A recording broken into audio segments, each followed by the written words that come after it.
I'm so delighted to be moderating or listening in on this session called Femme Fatales. That's basically me and the Femme Fatales, or the characters of the stories. So that's my role in this, because I've been observing and reading with fascination these amazing books. I want to begin with a poem by a poet called Nirupama Dutt. It was written in Punjabi, but I'm going to read the translation. It's called Wicked Woman.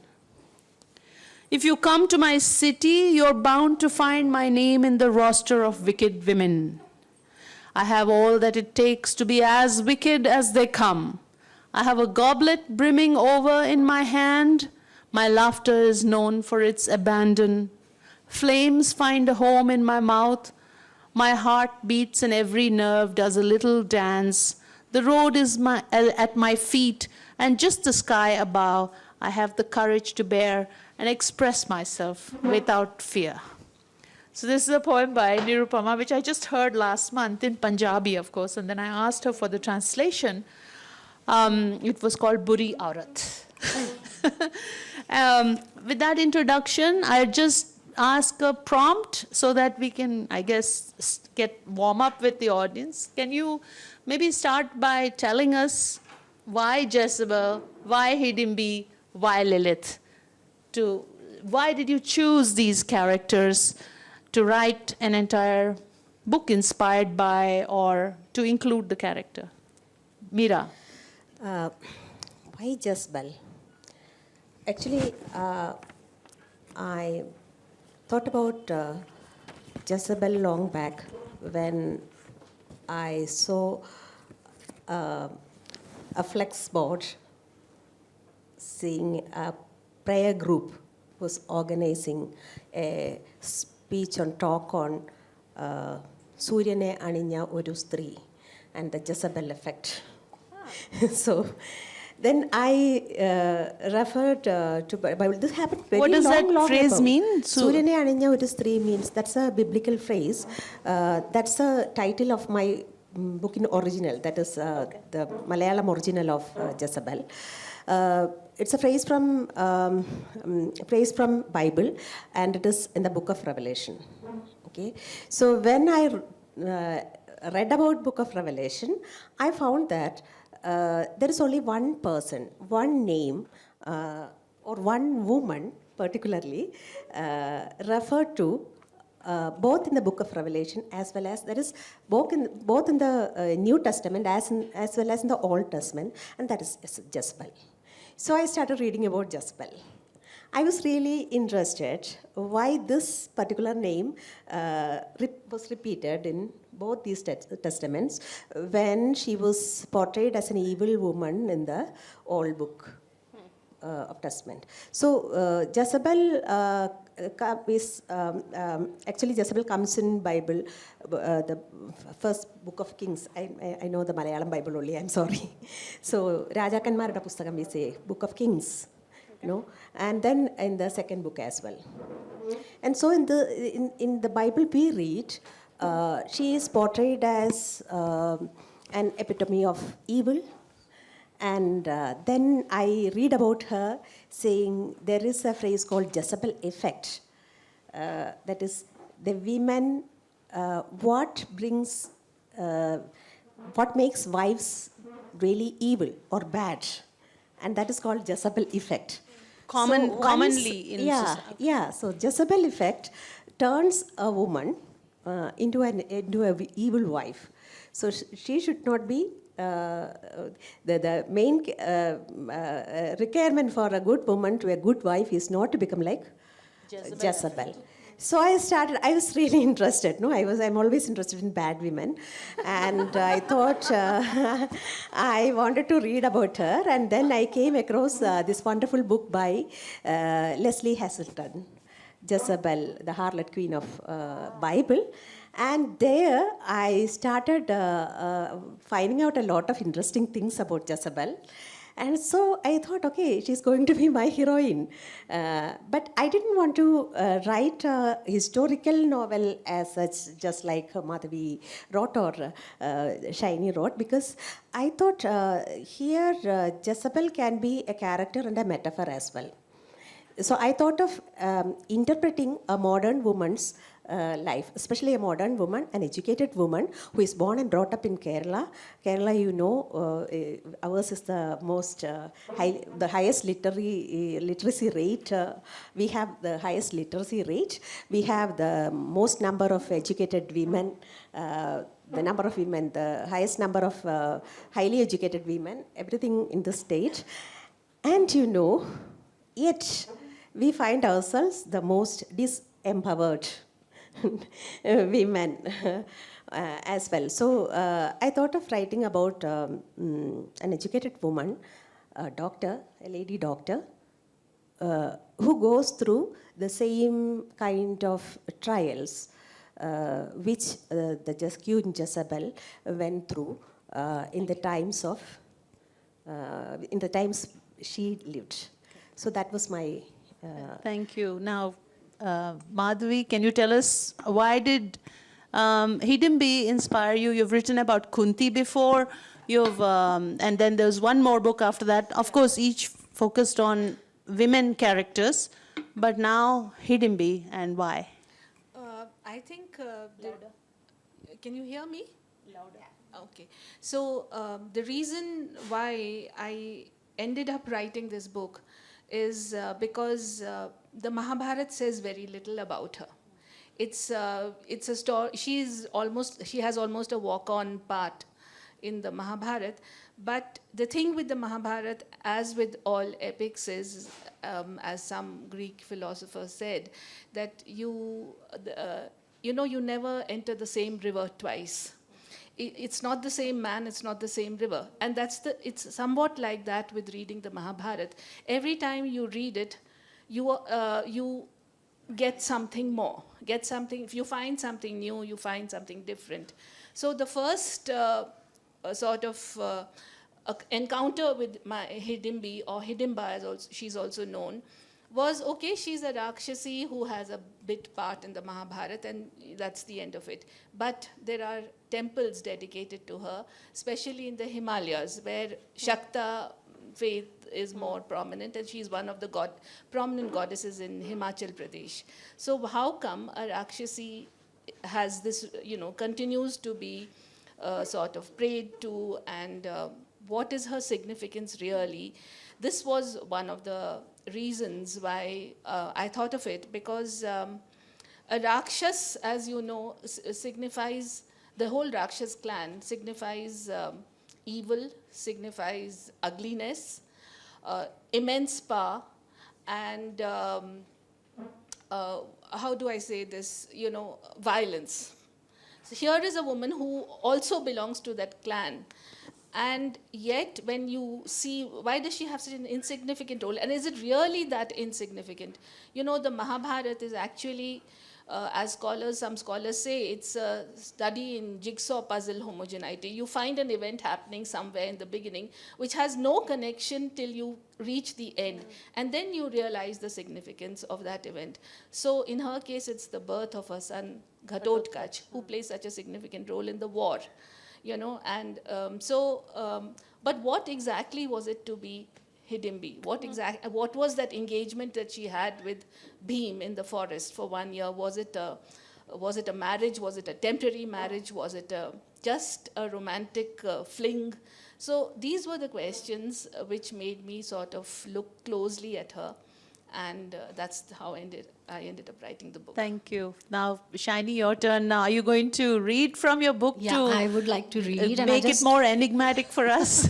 I just want to say, Mani, that I did not reach out to Lilith. I felt like Lilith came to me, and she was like, Eve. Good heavens. Yeah, Eve was an imposter. I was Adam's first wife. Okay. And she just went on and on about So you were actually writing about Eve and Lilith happened? No. No. This was just someone who came and just went on and on about the patriarchy. Just kept nagging me, okay, I felt. So let's find out how.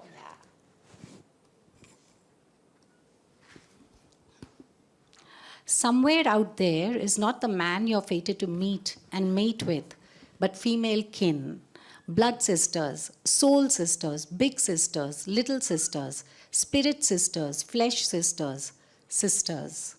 After Nama introduced me to the nightlife in those parts, I could no longer go back to craving the chaste life I once led. I slept during the day, soothed by the sounds of ordinary life outside. At night, I rushed out in search of distractions, demons and their babble. The blur of living in the moment for instant gratification made time a malleable object. The impossible happened. I forgot Adam. But it would be hasty to say Adam forgot me.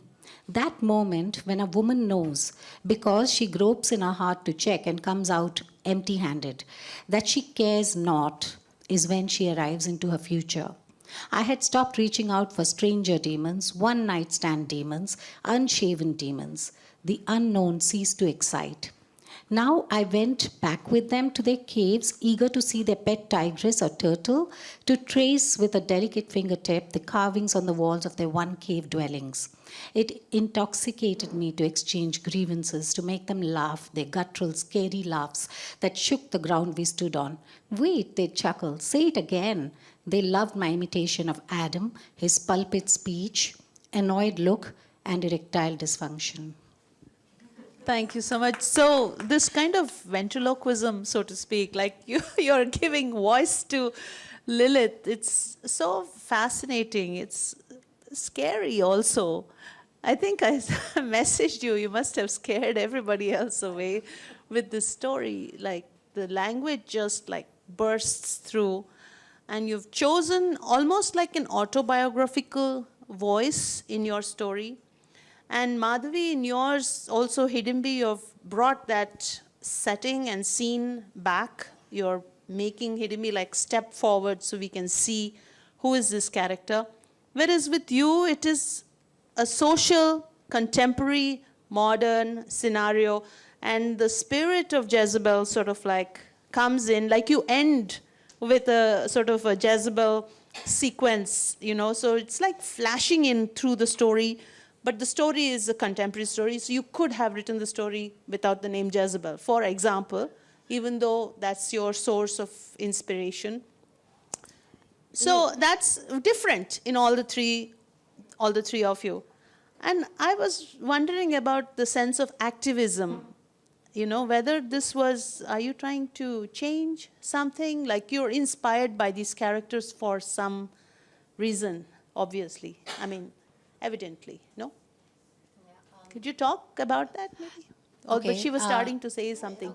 No, I don't have much to say because as an author, I don't know. I'm not decided whether I am an activist or not. But I think Lilith definitely was. Okay. And Lilith was an activist. yeah, and I think she was very much against what she thought was a kind of reign or taking over by one particular gender. And this is what she said to me, that Adam is not a boss. Adam is the boss because his genitals look different from mine and not because of merit. So I would say Lilith is an Yes, activist. so the answer yeah. is yes, actually. Then, what about you, Madhavi? Is Hidimbi am I an activist or is Hidimbi an activist? No, are you choosing to write about Hidimbi because there is a sense of some kind of correction that you want to make? Yeah. Yeah, you've hit the right word. It is not correction. It's just that these voices have been silenced for so long. So, but the stories are prominent and they play, if you look at the long narrative, they play these are important points, you know. So I think it was just to bring these stories out, and maybe because they all happen to, it's easier to write about these whether it's Kunti or Drishadvati in Bride of the Forest or Hidimbi, because as I said, these are untold stories. Yeah, that's why. And Meera, yourself, about the injustices, can you tell us more Are you about? asking me whether I was trying to become an activist through writing this? I think all writers are activists, or they all have a sort of activism to be fulfilled in whatever they write. No, so here is someone who thinks that our life should be better. Our life would have been better. This world would have been better had the story had been in another way. That's exactly what makes us or forces us to write. No? So in that way, of course, everything I write will be a part of activism, which I am not courageous enough to do physically, going and fighting. No, so this is kind of an internal strife. About Jezebel, you asked me whether I could have avoided using the name Jezebel. I didn't want to, because whatever Jezebel went through in Bible goes on in the lives of you, me, and every other woman, every other young woman I meet, I have met in my life also. Because, in the case of biblical Jezebel, there were about 3 or 4 false or crimes accused against her. And the first is that she killed the prophets of, she worshipped gods other than Yahweh. And she brought gods other than Yahweh into Israel. That was one crime. And she made her husband, Ahab, to worship them as well. Then the second crime was that she killed prophets of Yahweh. Whereas there's no evidence, as Leslie Heselton says. And then she said she snatched the vineyard of Naboth, another character, in a criminal way. That is using fake evidence or something, which is again not true about this. In fact, what the Hebrew Bible says and what the researchers says is that just the biblical Jezebel, in fact, was the most intelligent woman, a wonderful administrator. She was a scholar in many ways, who came from the land of water to Israel, where there is no water at all. So she brought with her the culture of multiple gods, multiple beliefs, but multiple faiths, multiple everything. That multiplicity was with her. So in Bible, whenever someone calls a woman a harlot, it implies that she's worshipping another god, a god and other than Yahweh. So these factors reminded me that every other woman who we see around us is going through the same way. The same way she is called a harlot or slut-shamed or everything is repeated. Just the difference and the otherness. There's no difference at all in the treatment.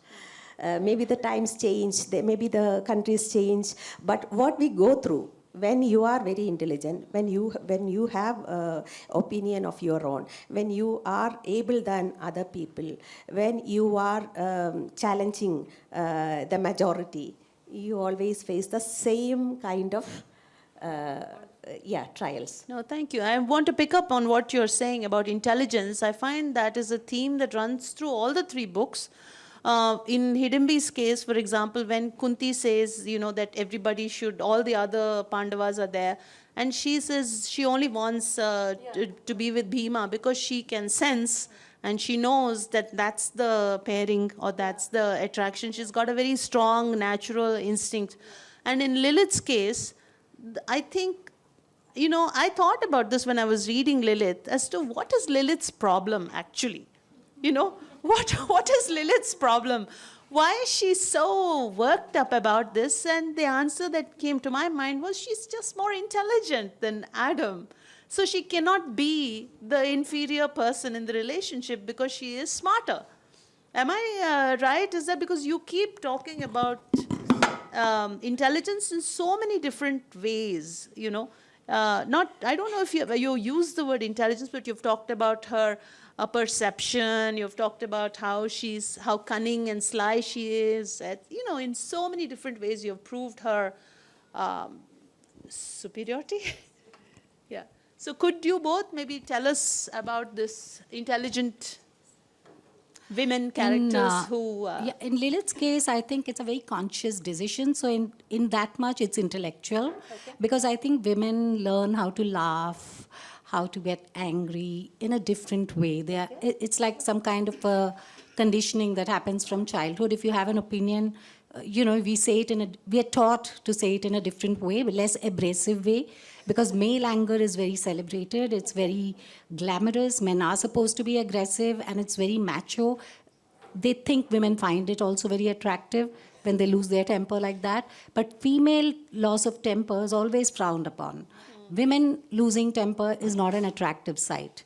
So I think for Lilith, it was an intuitive, instinctive anger, okay? But she also intellectualized it into an artistic, creative kind of an anger because she knew that would last the distance. A sudden temper display or demanding what she wants would just make her look hysterical. But the whole story is like an entire revolution. But that's because you're getting into her mind. Okay. But how she appears is she has taken everything very, very coolly. Yeah. She walks out. Yeah. And she stays out. It's like, she makes a decision. It's a decision. That's what I'm saying. It's a cold-blooded decision. And I feel like how Meera spoke about Jezebel being in our genes also. I feel Lilith is also in our genes because she tells us this is not the time. And anger is also like money. You have only that much. So you can't afford to spend it on just anything that makes you angry. You choose your battles. So you choose that one or two things and you say, okay, I'm going to spectacularly get angry here. Or here. And like I keep telling you, a woman in temper who's articulate about her anger, complete work of art.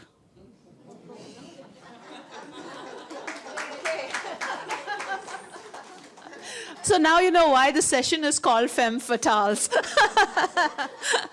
Though I would say that Hidimbi and Jezebel don't carry that kind of ferocity of Lilith. Only because we have the three of them, so I will be comparing, so that will help bring out the storylines, I guess, and also their viewpoints.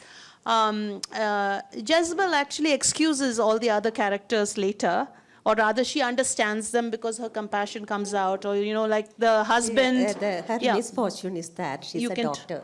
Yeah, you can talk about this. Whenever, even when she's angry, she thinks about which part of brain makes you angry. That's her problem. When you read about sex, about anger, about fear, everything, she thinks about that specific points in your brain or in your body, the glands in your body, which makes you feel so. This is a very perfect and compassionate person who has a husband, and then later on when she discovers that because he's gay, this was the problem, then even the father-in-law who was really bad towards her. Every character gets a backstory, no? Actually, what she discovers, or what I discovered while going through that process of understanding Jezebel, is that all through our lives, all through these centuries, there always had been this idea of an alpha male and a not so alpha male, or a lesser male.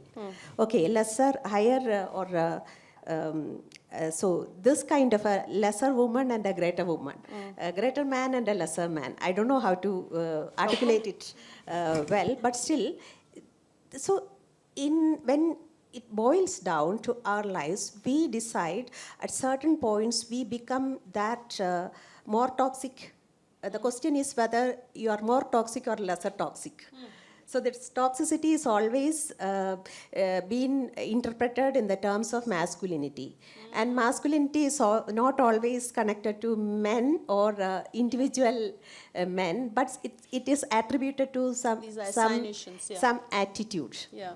Okay. Yeah. So all this made me think about this. So the whole novel is about that battle between a woman and someone greater than her, a lesser being fighting or battling with a greater, which the society is giving a greater advantage over her. So that's it. Yeah. Malayalam I say Kudiya Purushanam Kuranya Purushanam. In everyone she sees that. So it's like So it is quite holistic in that sense. In that because, sense, so yeah. it starts off with sort of the social injustice, because you have the reactions to her name, see how, Jezebel, how and the an first Indian encounter. woman, how Yeah. an Indian woman whom we understand as an empowered woman is viewed or is treated by our judiciary, by our society, by our family, by our country. Yeah. Everything goes. Yeah, And, and then- what relevance has our constitution in our households, inside our bedrooms, inside our living rooms? That's the question. Yeah. So No. where do the fundamental rights of a woman go once she steps into her house? No, it's fascinating. What I found very interesting about your book is there is the outrage about the social injustice, the very perception of her name, for example, how it's actually a very sacred name, but it's perceived as a very negative and sort of a venom, like, I don't know, like a harlot or something like that.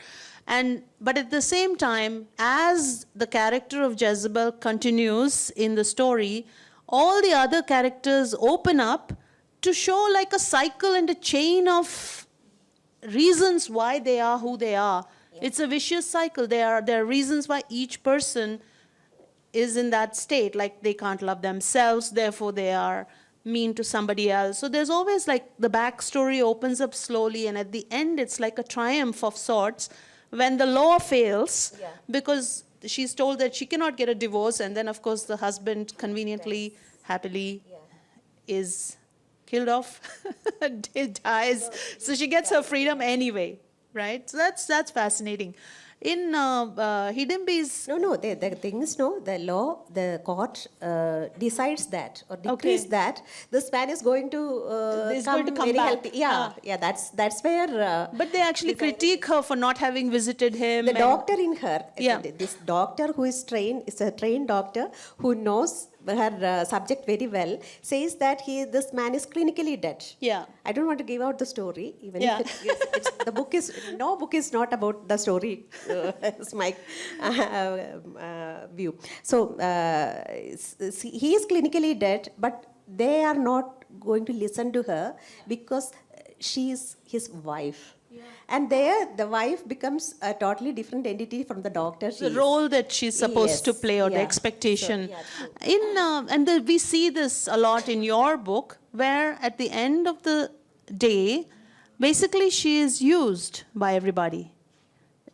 She is partnered with Bheem because of the possibility of a strong son, Ghatotkach being born, who will help in the impending war.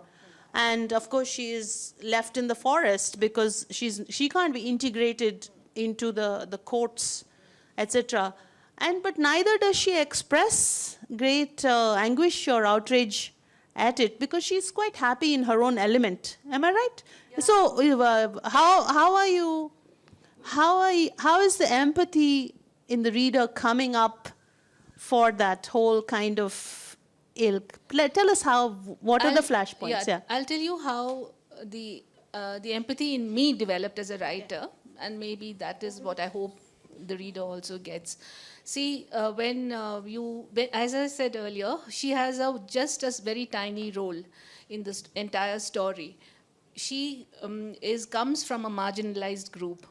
If you've seen any of the TV serials or the movies where, like B.R. Chopra's Mahabharata, which was such a big thing, or any of the subsequent TV serials, the portrayal on screen is of a tribal woman who's dark, it's a very stereotypical portrait, and she is very docile, very passive, very much in awe of this. And a part of nature in a lot of ways, right? Huh. In the sense that she dresses with beads and flowers and that kind of stuff, but she's very docile towards the family that she's looking after.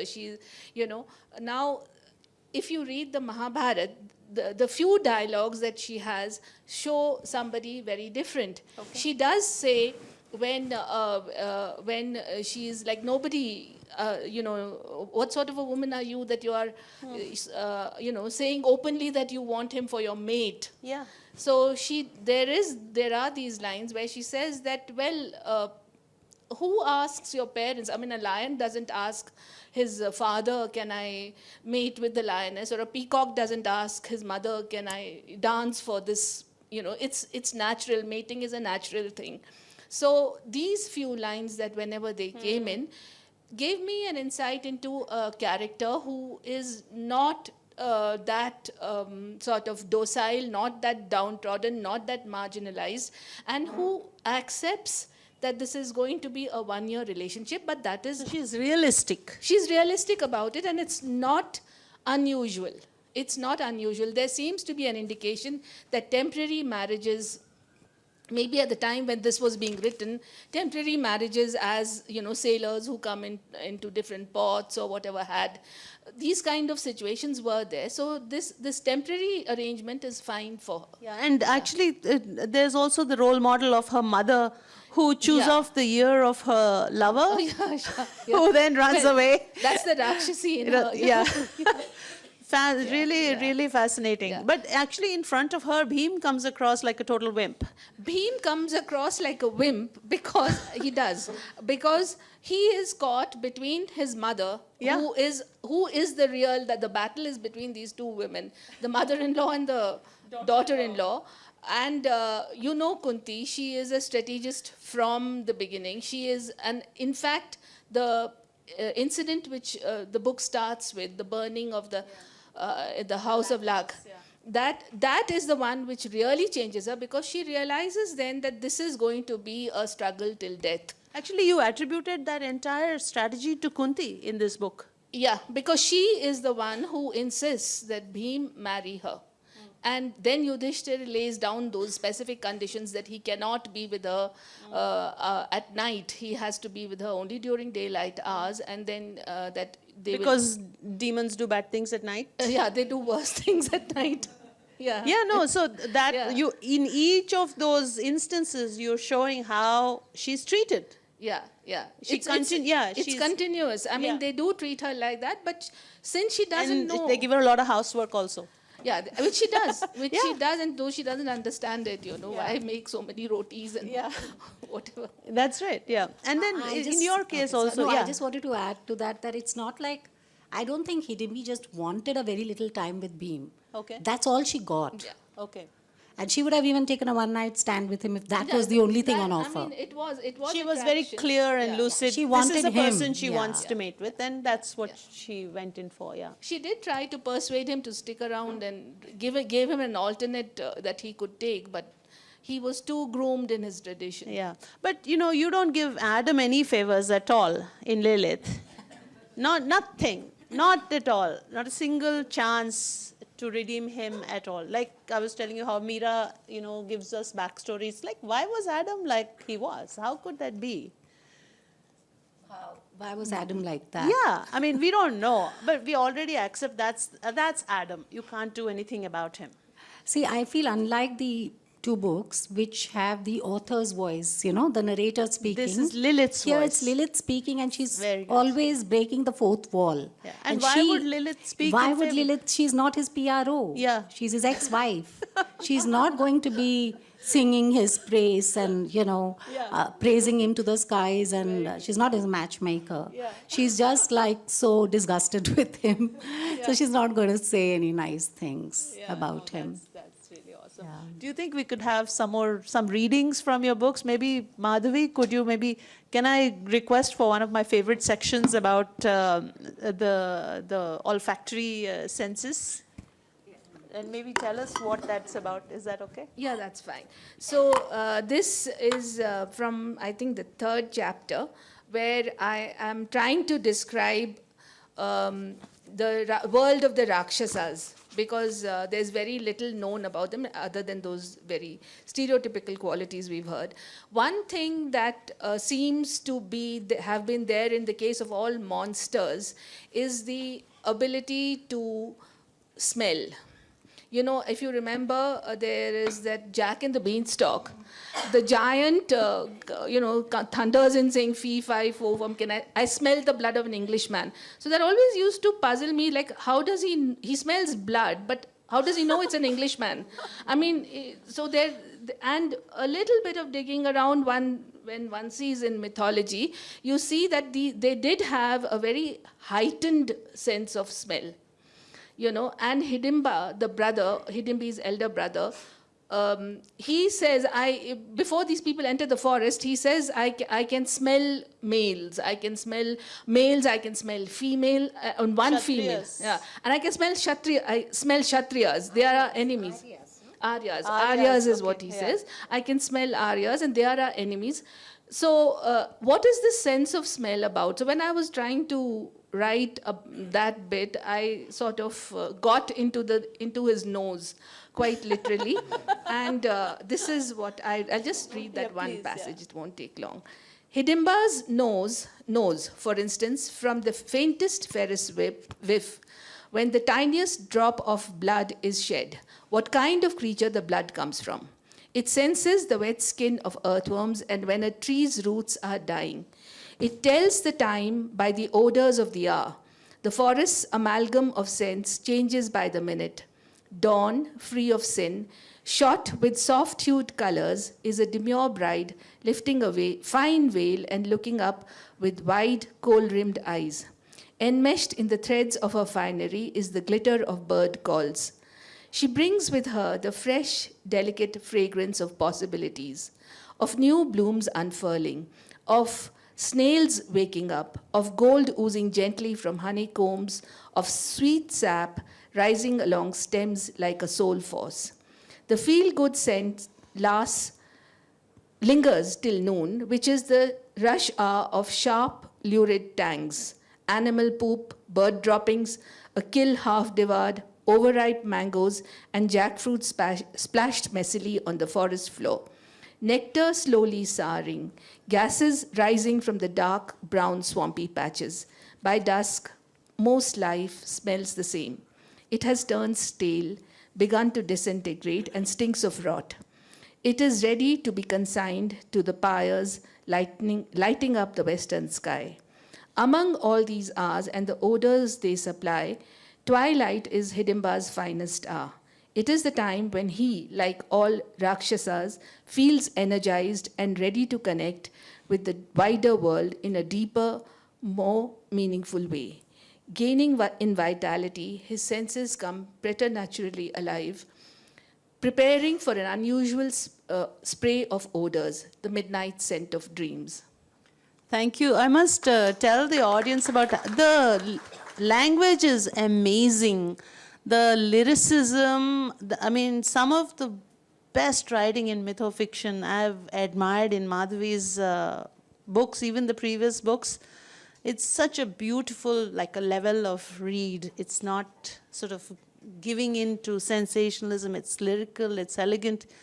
And then the other books are different. Like Shinie is the momentum in it. I was trying to mark one section to request and look at the number of tabs I've put in it. The language in this book has got like its writing itself. I mean, it's like an anthem that just doesn't stop. And right from, like, for example, when she's chewing the babies, you know, that's, if you could maybe, do you know where that is? And can you read that? Or you can talk about it. Yeah, tell us how, all the places that your language gets into. It's amazing. Talk about the babies. Tell us about the babies. So when Lilith, she is the patron demoness of SIDS, that is sudden infant death syndrome, When a baby just suddenly dies and you don't know what's happened to it, it's actually Lilith. And she takes good care of them. She has this otherworldly park, where there are seesaws and a sea of breast milk. And basically why Lilith does this is because she wants to free women of unwanted motherhood. Yes. So it's a very deep feeling of sisterhood that brings her to take these babies and take care of them. She's like, I'll be the nanny. I'll be the ayah. You live your life, Yeah. And women, I think, they don't hate Lilith. They see her as a sister. Yeah. So when she comes to take the babies, they sing a lullaby. And that etymology of lullaby is Lilith goodbye. Oh. It means Lilith bye, leave my baby alone. Leave this baby alone. I want this baby. And Lilith also gives a grace period before she crunches and munches through the soft cartilages of little babies, which she finds very delicious. Yeah, no, it's fascinating. I mean, when I'm reading this book, Eden Abandoned, all of a sudden I'm finding, oh my God, Lilith is stealing Adam's sperm. What's going on? You just dash into all these unexpected depths and huge admiration for the language.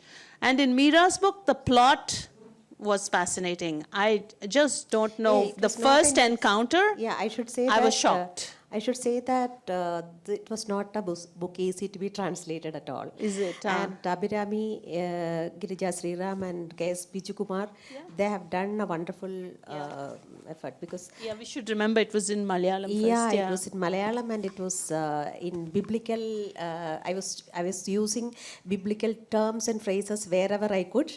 I was inventing some of them. So it was not easy because when I wrote this, whenever I write something, I don't think how it will be translated. It's not my headache. I want to play with Malayalam language as much as possible, and that's how it was. But still, it was gripping. Like the first scene, that the sex scene between Jezebel and her, after the newly married, I got a heart attack when I. When I read that, I just had to stop. I'm like, do I want this in my head?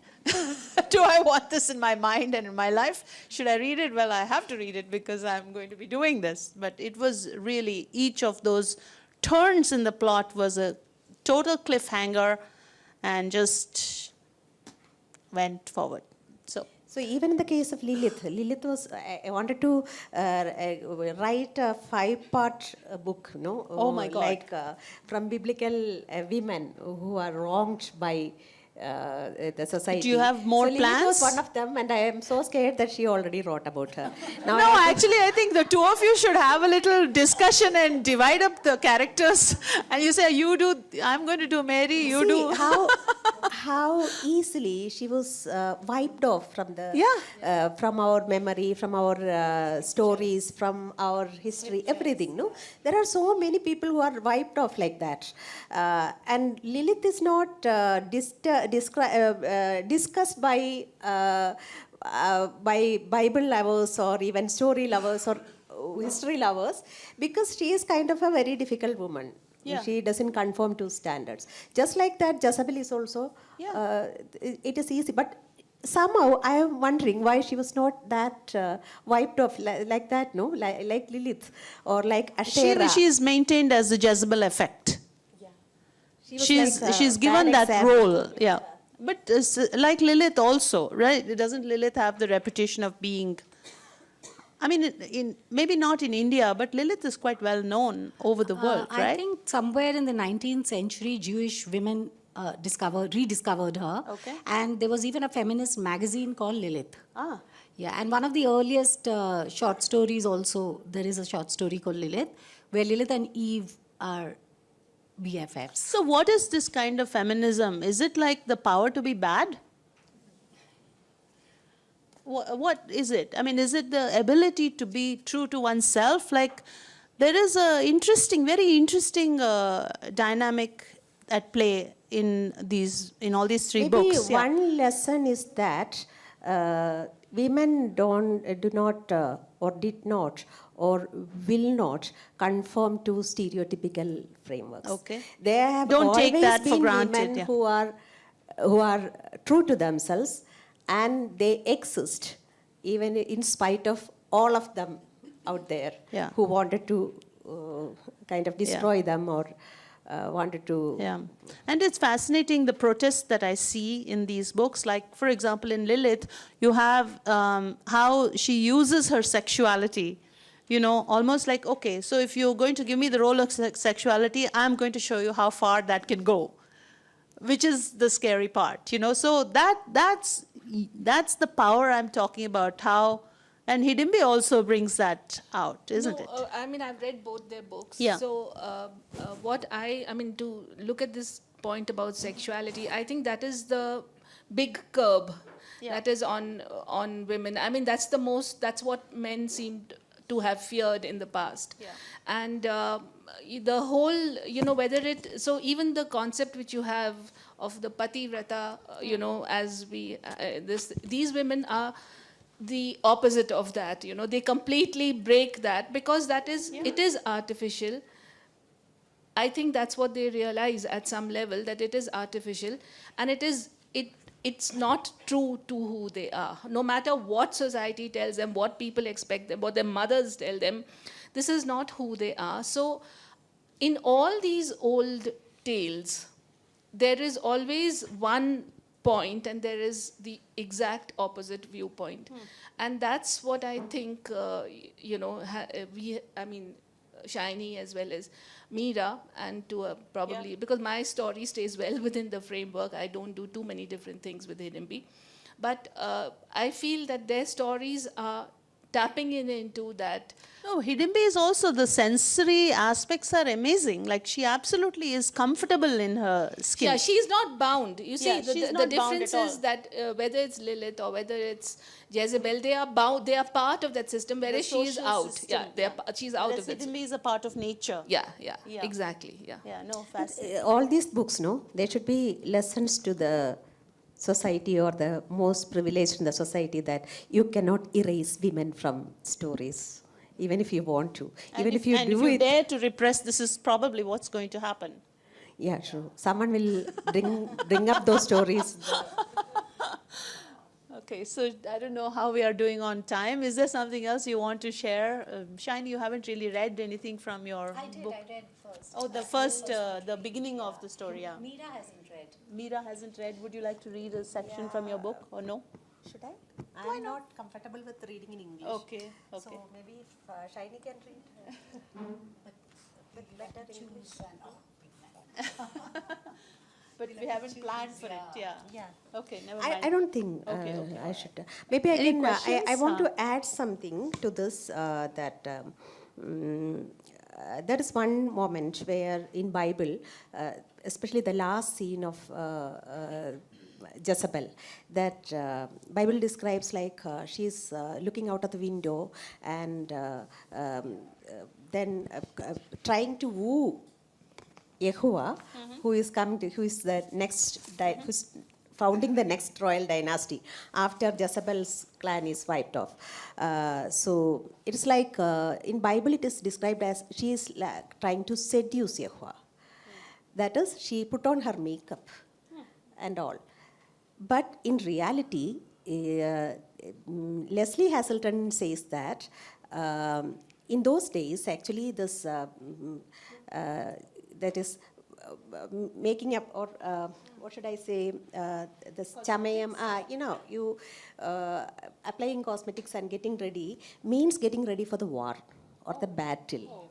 So you have completely, complete different interpretation that this woman was trying to seduce him, whereas she was actually preparing to fight with him. Yeah, no. So that kind of misinterpretations or turning out of completely misinterpreting the meanings has been there in the lives of every other woman. Yeah, but the confidence and the guts of each of the characters in these books are just solid, amazing. And also, I was completely pleased to see that, you know, so many of these Indian stories with Hindu gods and goddesses. I'm so glad to have some biblical characters finally in She's that. actually pre-Christian. Pre-Christian. Lilith is pre-Christian. I wanted a Christian character. Okay, great. For very, very particularly because there have been a number of stories on the Hindu Yeah. mythological characters. No, Draupadi, Sita, everyone is, no. We don't read about the Christian or We should, yeah. Islamic characters glad at all. about So that, yeah. I think in these days, no, people should know that. So we're taking suggestions from the audience for themes for the next few books and characters. But any questions? Yeah.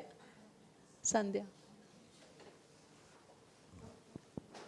Thank you for navigating the session, and thanks to three of you for a marvelous body of work. My question is that, you know, all of you all have written with unfiltered lenses, right? One, how was the process for you all liberating? And how is it that the lens did not have any convention, any framework? How was that process? It's really to how each one of you arrived at your writing process. I think for me, Lilith was all about honesty. So I feel a lot of people say we hate Lilith, you know, because of what she does. She seduces, and incidentally, her sensuality is not in her pining for Adam, but it's when she starts unpining. It's the unhooking of that pining, and she opens herself out to the world and her lust for life. And that's her sensuality. It's not tethered to one man, one occasion, one act, you know. And for me, it's like if you hate Lilith, then you hate honesty. Because she's just telling you her story. This is what happened to her. So if we want to be judgmental, that's up to us. But she is just telling you that this is how it happened.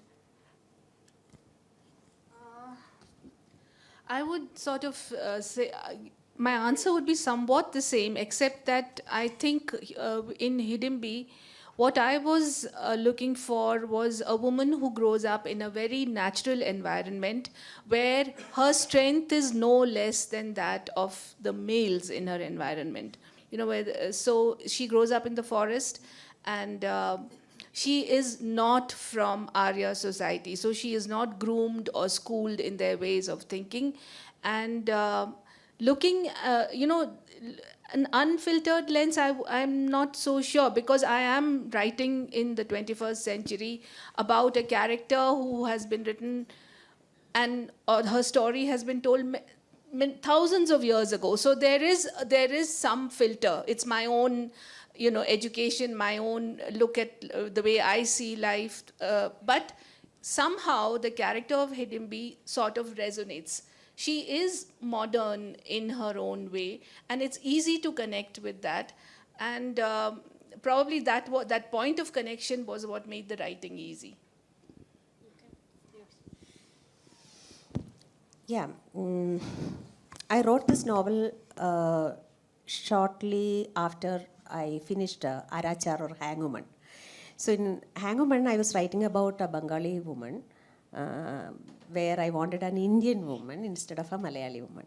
So after writing the story of Chetana, I thought of why not write about a Malayali woman's saga, especially Jezebel is also of the same age of Chetana.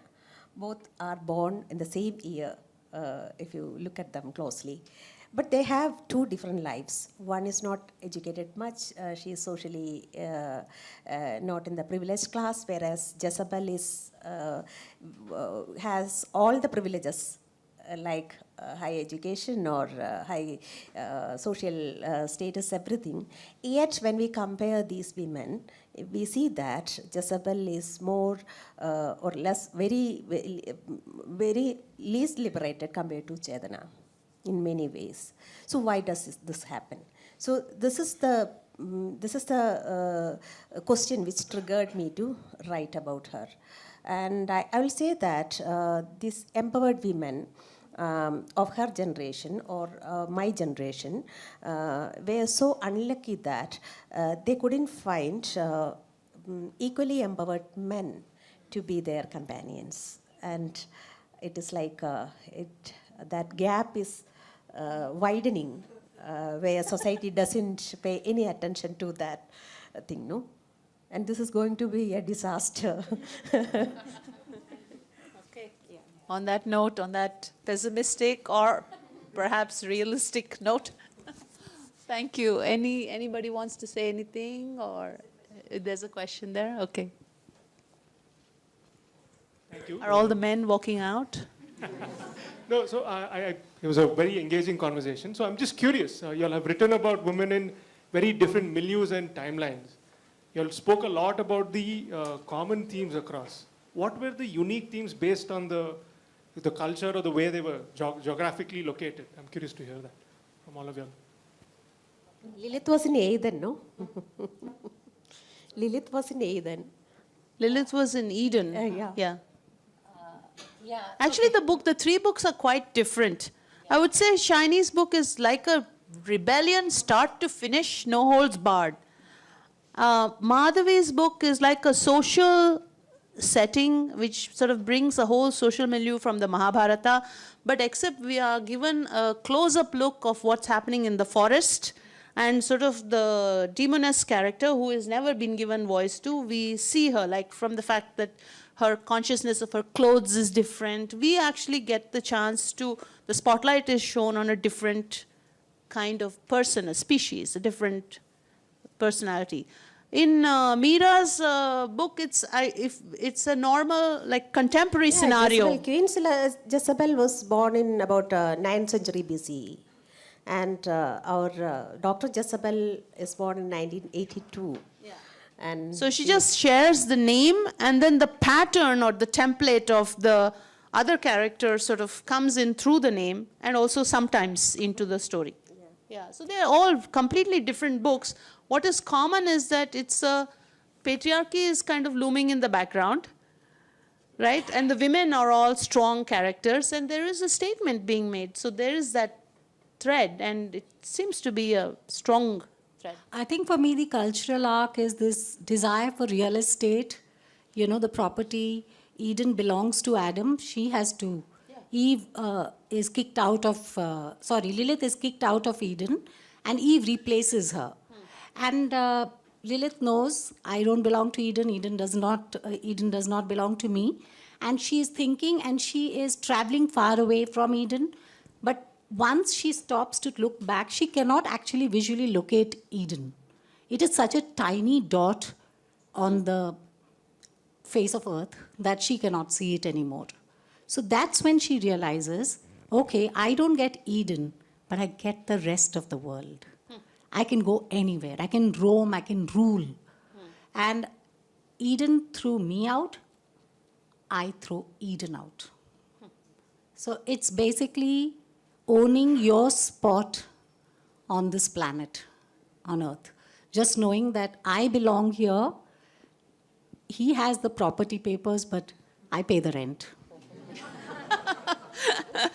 Like self-discovery and self-actualization. Fantastic. Yeah. One more question, yeah.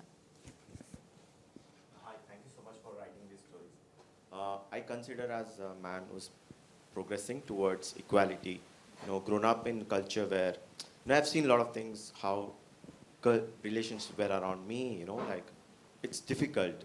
Subconsciously, a lot of things are rooted inside me.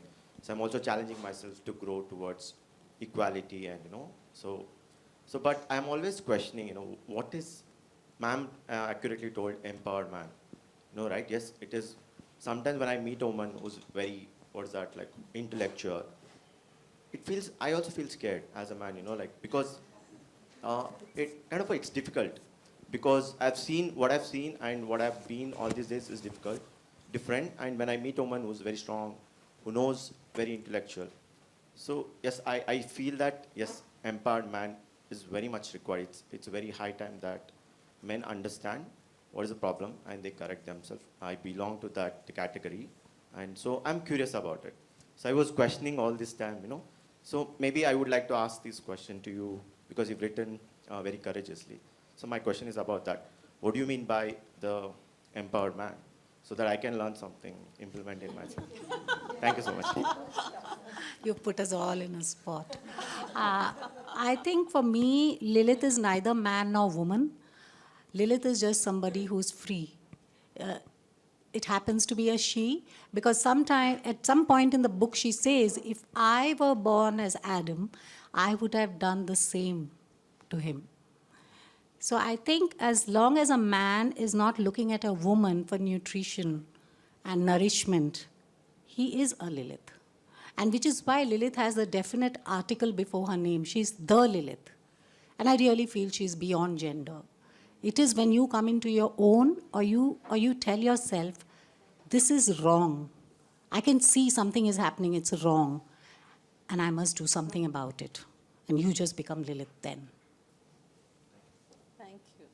That's wonderful. Do you want me to add to that? Sure. Yeah, empowered man, what's that? See, I think all the three books that we've discussed today, patriarchy is the overarching system which is there. So, but patriarchy is not natural. I mean, at some point, it came in because of various social reasons or whatever. So it can be dismantled, and I think that process has already started. So empowerment of women, and I think it's just dialogue between, at this point, probably just dialogue between men and women, more honest dialogue would be one step towards empowerment of both men and women. To me, actually, an empowered man is the one who, instead of man, calls himself a human, where he can replace masculinity with humanity. So that's the whole idea about that. What a great way to end the session. Thank you so much. If there are no other questions, we're done. Oh, there is? Okay. Hi, this is just taking off from Mani's question to the panel when you asked, what is this power? Is it a power to be bad? And till today, despite a long history of feminist activism, we have to keep repeating that feminism is not anti-men, unfortunately, right? And triggered by another response that Shinie said, Lilith is honest. That's it. And we don't afford truth and honesty to women, that they can exist truly, honestly, beyond the shackles of morality. So I'm curious to hear in your three books, how do they transcend the confines of morality, these women? Beyond the shackles of supercompetence also. That also, or even definitions of power. Yeah. How do you arrive at that, to transcend that and write them as truth? You know, women's truths, if you will. They did in their books. Yeah, I think all these women are yeah. very much true to themselves. Exactly. So how do you arrive at that? You know, when you asked a question of feminism, is it activism? Yeah. But how do you transcend that? You don't have to answer that. I suppose it comes from their own life experience and thinking that you've then transmuted into these stories. I suppose. As a writer, I have always noticed this, that the women portrayed in literature and films are not real women. The real women are very rarely seen in stories and films. That's a point when I thought, okay, I have some stories to tell you, some new stories to tell you about real women. Okay, the women who are true to themselves, the women, they are actually honest, and they don't have to act like They're not imposters. projecting all the time, Yeah. I've had that experience also. Like I was once walked into a conversation that was denigrating some other women, and I was outraged and said, no, we're not talking about you. No, like you're not, basically like you're not a woman. Is the implication that you're not a part of that idea that they are floating. Or like they say, you know, if you have an incompetent woman as a CEO and you have a competent woman as a CEO, they say we'll have equality when you can have an incompetent woman CEO. Because it's okay to have incompetent men as CEO, there are so many of them, but the moment you have a woman who is weak, it's suddenly a big problem. So that the egalitarianism is not there, which is why I said that the superwoman idea, the role model, all of those things are huge shackles. And I think like women also, through the through the ages, they have learned how to circumvent that. You know, they do see the shackles, and every era they have something to get over that. Because like I was, I was telling you that I somehow feel that Syrian Christian women, they feed their husbands a very high cholesterol diet. You know, they give them like duck roast in the morning with a small appam, and they give them like something, you know, I don't want to talk about any specific meat because it might be offensive. You know, every time I tell Shinie, please be politically correct, and she breaks all the rules. You know, something olatiyada and something porichada is continuously given to this husband, and he passes away very early. I mean, he's just like, he's bumped off, you know. And then all these young widows, they're holding hands and giggling like little girls and going on church-sponsored trips to the Holy Land. Half the audience is laughing and half the audience is completely shocked. No, but I do feel that in Lilith's time, in Jezebel's time, and in Hidimbi's time, they found ways, because men think they're so smart. And women just pretend to nod along, but then they do their own thing. Have you ever seen your mom or your grandma or your aunt or, you know, anyone not getting their way? Maybe they have their means, but they get their way. And I do feel that that combat is which through the ages keeps changing. It's warfare. Like she said, that makeup you put on, it's your war paint. You know, it's battle. And you are choosing your battle. So how you will battle? Maybe from, you know, you're one of those who's like able to hold somebody in a stranglehold by slyly creeping up from the back. Or you're one of those who will scream and shout and slap somebody on the face. How you vanquish your enemy is in your bloodline. What has your ancestors done? You are going to do that blindly. But you will come to a strategy of how to survive in this world and how to come into your own spot. Because that's what all of us want. And our spot is not next to a man. It's just our spot. And we need to find that spot. Thank you.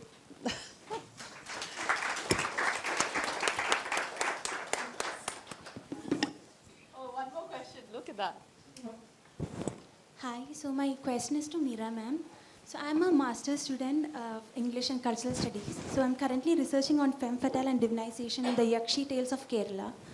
So like how the Yakshi figure is considered to be a woman who is punished for her nymphomania and who is like wildly sexual, but then an alpha male comes and conjures her, and later the figure is turned divine and turned into a mother figure. So what are your thoughts on this? Like, how does the fears of the male psyche and like patriarchy contribute to this process? Yeah, this I've heard that there has been some researches on this Yakshi concept in Kerala, especially in Malayalam literature. We have a lot of folk tales about Yakshis, and these Yakshis actually, they were these wrong upper caste women who actually rebelled their society and came out of their particular household and society, and actually declaring their sexual independence. So that's why they are clad in white always.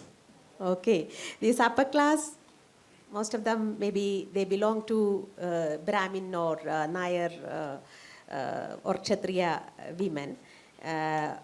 Only they were allowed to wear white clothes covering themselves. So the Yakshi figure and the Yakshi costume we see nowadays in the films actually were derived from that. But this part is not actually discussed or elaborated in anywhere in any of our texts or literature much. No? So there is a caste attribute to this Yakshi image where a woman, maybe an empowered woman from an upper highly privileged class, dares to rebel the caste rules and come out, and then she is actually tamed by some alpha male, And normally they attain moksha. They are actually killed, no? Most of them. We have some certain temples where they become just nails. So these people will be this. Actually, will be in Malayalam it is chadanam, get rid of, and then she will be like a nail on the pala tree. So anyone who pulls out that nail become affected by the yakshi. So I always think that I had some nail in on my head someday I pulled it off and I became a yakshi. And now this happens. So you answered somebody else's question about how did you have what's the process? Yeah. How did you come about with this book? Writing stories. A woman turning into a storyteller is like pulling off that nail and becoming a yakshi, no? She actually... And I feel you should read Meera's story, An Predam. You know, a male ghost. It's just, you read that, it's just beautiful. And at some point, Meera says, he's a ghost, but he's still a man. See, we are all trying to make men better human beings. Hello. Yeah, hi. My question is about the forgotten wife. So I'm a student of history. So when we were being taught Manusmriti, we were taught about 8 types of marriages which are not allowed. One is Gandharva, and amongst all the 8 marriages, Rakshasa Vivaha was also one of them. And Manu is apparently, it's been said, the son of Brahma. So Manusmriti, it's also the man's narrative of whom a woman should marry. And on that same, contrast, it's not like I think all of you mentioned that it's not like Hidimbi did not want to be with Bheem. It's just that there were conditions which were given to her.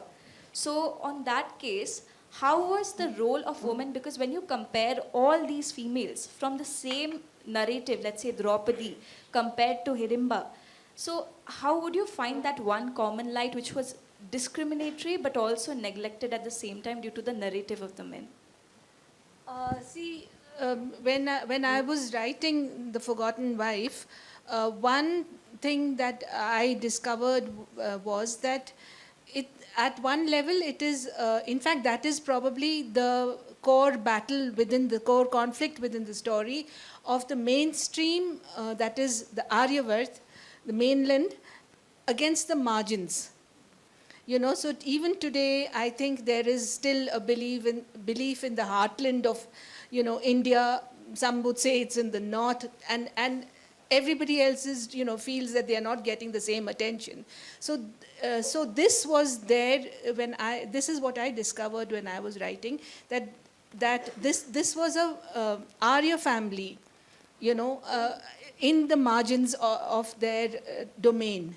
And Rakshasa country, which is of course unknown to them, they hadn't explored it, had a very different system, which they looked down upon because they were progressively moving into the forest. They were cutting down the forest, bringing them under the plow. The Brahmins were going to the forest and performing yagnas, and so they were kind of entering those zones where tribals, what we would call tribals now, but other communities indigenous to that region had been staying for the longest time. Therefore, there was this sense that we are organized. And these people are disorganized, they are junglis basically. And this again translated into the hierarchy between Bheem and Hidimbi, which the Mahabharata kind of endorses but Mahabharata is always, it's always giving you one message and then pointing you in a different direction. This is a continuous thing. It's a massive hall of smoke and mirrors. So again, you see this, but then you must pay attention to the dialogues in the Mahabharata. What Kunti says, what Hidimbi says, these actually reveal more than anything else what was the power structure at that point and how it was being subverted as well. Madhavi. Madhavi from the back. Ah. Hi. A question slash comment on what you just talked about just now, about the margins. So growing up in Assam, we were told that Hidimbi was a Bodo princess. Yes. Hidimba's prince of the Bodo tribe, right? Yeah. And we've always heard people say that, Rakshas, you just said Rakshasi. Yeah. And not very different from today in India. Like you said, It is. mainland, looking to the northeast, thinking alien people from outer space, right? Yeah. So have you having gone through, like you said, combed through the Mahabharata, is there any concrete evidence that she was Bodo and she's from Bodoland? No, there isn't, there isn't any evidence like that. We have to see where is Varnavat, where the house of Lak was burnt. Where was that located? And then they crossed some river. Now, it doesn't seem to be, it doesn't seem to be Bodo land. It doesn't seem to be the northeast. It doesn't even seem to be the Himalayas as where, like she's worshipped in Manali, she's Exactly. yeah. So so there isn't any hint about that, Janvi. Okay. Not like Chitrangada, we know she's from Manipur. Yeah, no, Not like no, that, no, not like no, that. no. There's no hint like that. There was a question on this side.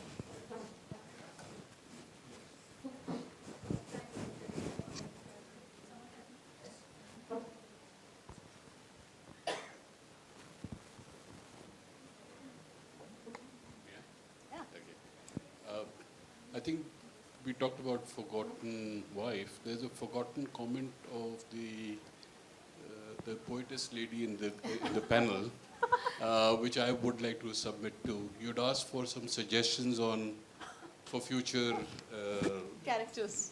characters. I have been fascinated by a lady from Kashmir called Laleshwari, Lal Dead, right? Not much has been interpreted in different ways.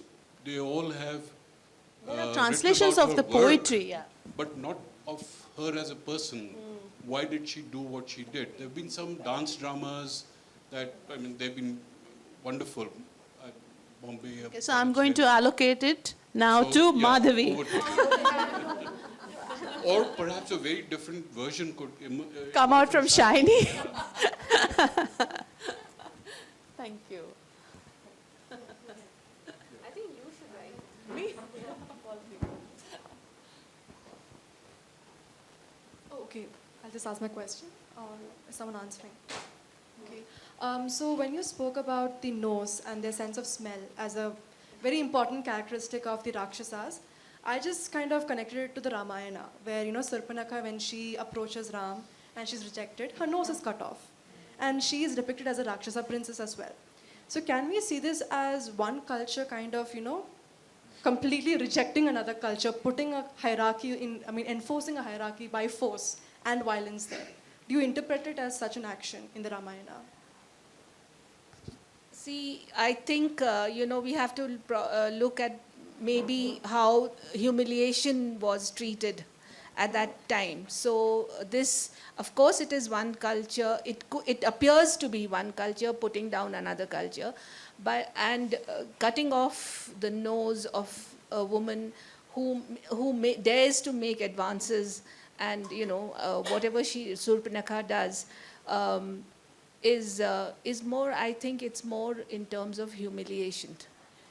Even today, I think a woman who, humiliating a woman who is overt about her sexuality has, there are stoning and there's whiplashes and all that. It still continues. But it's an interesting interpretation, what you're talking about. Yeah. Yeah. The naak kat gaya kind of thing. No? Yeah. So, the naak katna in North India is naak kat gayi is like it's humiliation, it's shame. You've been shamed. Yeah. So can we consider it as intersectionality as well? Because in feminism, it is not just the sex or the gender of the woman that determines her experiences. It is also her kind of caste, her economic conditions, Everything. Yes. We can interpret it as Yeah. a kind of different hierarchy, not just based on sex, but something else. Yeah. Thank you. Can I add to that point? This nose cutting was very common and popular in the Indian culture. I think. So they used to cut the noses. That's why Shushruta Sushruta, when he does the operations, the first operation which he finds out is how to fix the nose. Okay, so that is the operation he does. He fix the nose. I think it's not only in India, even it was very common in Europe also. So because when Albuquerque comes to India, so those soldiers who went and joined Adil Shah's team, he cuts all the noses. I don't know, that punishment was always there, cutting the nose. Yeah. No, they used to cut even the ears also, that's also there. But nose was very common, and that's why Sushruta, first operations, like he was very keen was fixing the nose. Maybe it's because it's obvious or something, some simple reason. You can't hide it. You can't hide it, but those use any function.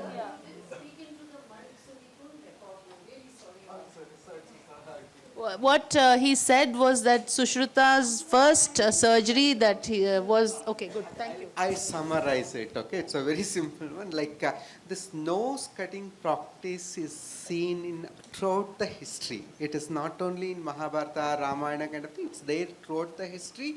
And that's the reason why so much of importance was given for the operations which he does, right? So Sushruta does, it's the nose operation, fixing of the nose, Saundarya Chikitsa, they call it as fixing of the nose, and he calls it as Shalya. Shalya is the name which Sushruta uses.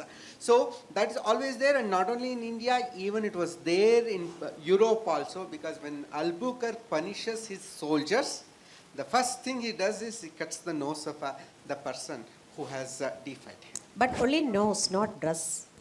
But I'm sure that there's not a sexual the breasts of the connection women, also. no? No, breast of Because, the woman only in the Malayalam this thing, Ramayana. This comes actually. Ramayana. Ramayana, Shurpanaga. Shurpanaga is... not the breast. yeah, There might be a version. That version I have not read in Veda Vasa, Valmiki Ramayana. Haven't read that this thing. But what I have read about the breast is that the famous Malayalam story, which we the tax paying for the breast. So that is the one which I have read actually. Yeah. Hi. First off, thank you so much for the engaging and enlightening conversation, as a man especially. So thank you on that. And so my question is essentially, so we spoke a lot about strong, free, independent women and their characters. Also, we also, of course, have women on the other end of the spectrum, right, who are bound by the shackles and worst of all, don't even know that they are bound by these shackles, and they think it's okay, that's part of life, and that's how it's going to be. So my question is, I'm curious to know, let's say, like, take an example, one of your characters meets a woman like this, who doesn't even know that they're bound by these shackles. I want to know how this conversation, or this this interaction will go, and what do you see as a commonality between these two women, other than, of course, that they're women? Yeah, just your thoughts on that. I would really find it very interesting. I wanted to quote a writer, I don't know if I can name him, so I won't, but he said something like, he was talking to women when this whole Me Too movement was going on. And he said, he asked the women that, what if some men get mistakenly taken into that movement, like they've not done anything, but some woman has an axe to grind and says something, and apparently the women told him that's absolutely fine. Like that sacrifice by some men so that the women can get their point across is absolutely fine. I mean, that's all I could think of to tell you. Can I add something? I think one common thing in the characters is the intelligence. If they were not so intelligent, would they have minded their roles? Probably not. It's because they already have the capability and that if the opportunity is not matching the capability, there is going to be the rebellion. But yeah. if it is a match, then what's the problem? See, I think you were asking, what does a woman, like any of these three women that we were discussing, talk to a woman who is docile and happy? Look, if she is happy, fine. You just leave it. Why bother? I mean, this is, for each of these women, it was a personal struggle. It's we who are writing today, as Meera said, there is an activist in every writer. It is we who are talking, but if you meet a person who is happy with her life and she's happy cooking breakfast, lunch, dinner, doing everything that her husband tells her to do or her mother-in-law tells her to do. If she's happy, leave her to it. I just want to add that in Lilith, she does come across Eve and they do become friends at some point. So there is no disrespect towards each other because they realize that together they stand, they're stronger. And I also feel intelligence is not a static thing. It's in different phases of your life. And for women, the point may come, that flash point may come when they feel betrayed by kin, one by becomes society. the other. Yeah, by kin, by society, by the people who are supposed to be her family or be protective. I think that is a point where intelligence just comes to her in one solid, packed tablet she has to swallow. I think both these kinds of women are a part of a system where they are both subject to exploitation or to the system.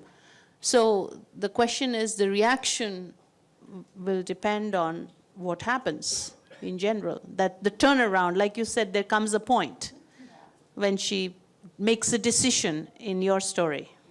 Yeah. That's unfortunately all the time we have today. I'd like to Thank you so much. I'd like to thank Shinie Antony, KR Meera, Madahavi Mahadevan, and Mani Rao for bringing today's session to BIC. I'd also like to thank the audience for their time, interest, and questions. There are copies of the books from today's session available for purchase and author signing right outside. Thank you and have a good night.